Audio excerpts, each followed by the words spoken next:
ஓம் ஸ்ரீ குருப்யோ நமக. குரு பிரம்மா குரு விஷ்ணு குருதேவோ மகேஸ்வரः. குரு சாட்சாத் பரபிரம்மா தஸ்மை ஸ்ரீ குரவே நமக. வெற்றிவேல் முருகனுக்கு அரஹரோஹரா.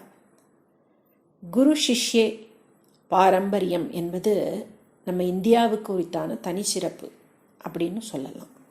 ஏன் அப்படி அப்படின்னா, நம் நாட்டில் மட்டும்தான் மாதா பிதாவுக்கு அப்புறமா தெய்வத்துக்கு முன்னால் குருவுக்கு இடம் கொடுக்கப்பட்டிருக்கு.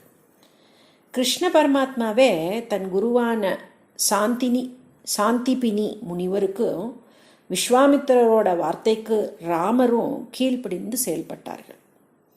இப்படி தெய்வமே அவதாரங்கள் எடுத்த காலகட்டத்திலும் குருவுக்கு மரியாதை தரணும் என்பதை நிரூபிச்சிருக்காங்க, நம்மளுக்கு உணர்த்தியிருக்காங்க.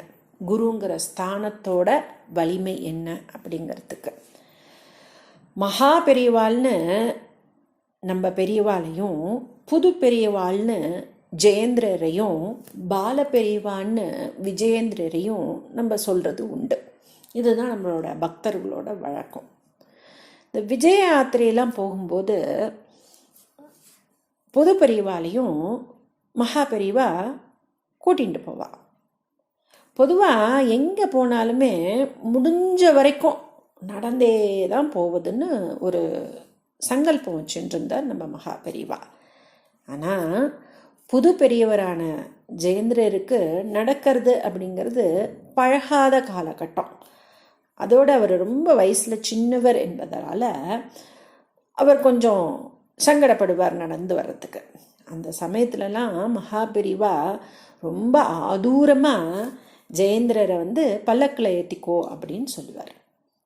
குரு பரவாயில்லைன்னு சொன்னாலும் சிஷ்யர் புது பெரியவா ரொம்பவே சங்கடப்படுவார், தயங்குவார்.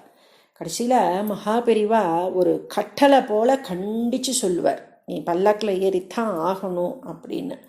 அப்புறமா தான் ஜெயேந்திரர் பல்லக்கில் ஏறிப்பார். அப்படி ஒரு சமயத்தில் இப்படி விஜயாத்திரைலாம் போகின்னு இருக்கும்போது வேலூரில் அடுத்துல ஒரு இடம் சேன்பாக்கம்னு, அந்த ஊர் பக்கத்தில் மகா பெரியவா யாத்திரை மேற்கொண்டு இருந்தார்.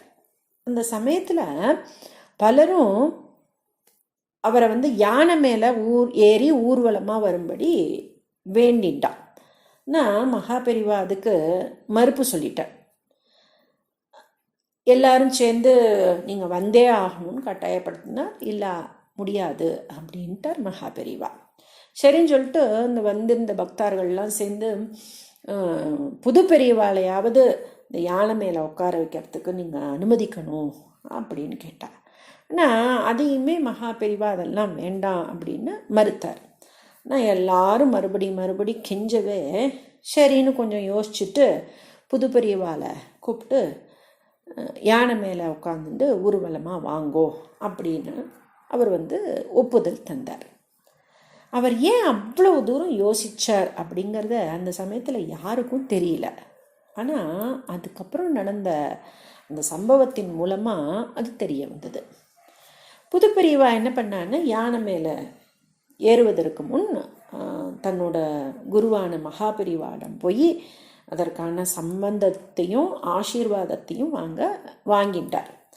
வாங்கிறதுக்காக போனார். போகும்போது மகா பெரியவா, தைரியமாக போ, இதுக்கும் கவலைப்படாத, எல்லாம் நல்லபடியாக தான் நடக்கும் அப்படின்னு சொல்லி ஆசீர்வாதம் பண்ணி அனுப்பினார். அப்புறமா அலங்கரிக்கப்பட்டிருந்த அந்த யானை மேலே ஊர்வலம் ஏறிண்டார் ஜெயேந்திரர் சுவாமிகள். இளைய ஆச்சாரியால் சுமந்து கொண்டு சந்தோஷமாக கம்பீரமாக அந்த யானை நடந்துட்டு வந்தது. ஒரு குறிப்பிட்ட இடத்துக்கு வந்ததும் திடீர்னு அந்த யானைக்கு மதம் பிடிச்ச மாதிரி பிளிர ஆரம்பிச்சிருது. பாகம் எவ்வளவோ முயற்சித்தும் அந்த யானை ஒரு கட்டுப்பாடுக்கு வராமல் அங்கேயும் வேகமாக ஓடித்து. எல்லாருக்கும் ஒரே பயம். யானை மேலே இருக்கிறவர் மகா பெரியவரின் சீடர், அதோட வருங்காலத்தில் ஸ்ரீமடத்தை நிர்வகிக்க போகிறவர், அவருக்கு ஏதாவது ஆகிவிடுமோ அப்படின்னு எல்லாரும் பயந்துட்டு இருந்தா. மகா பெரியவா முதல்ல வேண்டாம் என்று சொல்லி தயங்கியது இதுக்குத்தானா, நாம தான் தப்பு பண்ணிட்டோமோ அப்படின்னு எல்லாருக்கும் ஒரே பதற ஆரம்பிச்சிட்டார். இத்தனை கலபரத்துலேயும் யானை மேலே இருந்த புதுப்பிரிவா கொஞ்சமும் பயப்படலை. எல்லோரும் பதட்டத்தோடு அங்கேயும் இங்கேயும் ஓட, யானை மேலே இருந்த ஜெயேந்திர சுவாமிகள் யாரும் பயப்பட வேண்டாம், யானை அமைதியாகிவிடும், எல்லாத்தையும் பெரியவா பார்த்துப்பார் என்று குரல் கொடுத்தார். அப்போதான் எல்லாருக்குமே மகாபெரிவா பற்றிய ஞாபகம் வந்தது. இந்த ஊர்வலம் நடந்து கொண்டு இருக்கிற இடத்துக்கு கொஞ்சம் தொலைவில் நடந்து கொண்டு வந்திருந்தார் ஆச்சாரியா. உடனே எல்லாரும் அவர்கிட்ட ஓடி போய் விஷயத்தை சொன்னார். சில வினாடி தலையை உயர்த்தி மேலே பார்த்துட்டே யோசிச்சினார் மகாபெரிவா. இந்த ஊரில் ஒரு இடத்துல கணபதியோட ஏகாதச சுயம்பு மூர்த்தம் இருக்கே, அந்த கோயிலுக்கு 108 செதறு தேங்காய் உடைக்கிறதா ஒரு வேண்டுதல் ஸ்ரீமடத்தில் இருக்குது. அதை இன்னும் நிறைவேற்றலை. அதைத்தான் பிள்ளையார் நினைவுபடுத்துகிறார் போல இருக்குது. உடனடியாக அதை நிறைவேற்றுறதுக்கு ஏற்பாடு பண்ணுங்கோ, அவரையே வேண்டிக்கோங்கோ, ஒரு பிரச்சனையும் வராது என்று மகாபெரிவா சொல்ல அப்படியே எல்லாரும் வேண்டிண்டா. அதுவரை அல்லோல்லகல்லோலப்படுத்திய கொண்டிருந்த அந்த யானை சேம்பாக்கம் விநாயகரை வேண்டிய மறு நிமிடமே சட்டென்று அமைதியாகி நின்னது.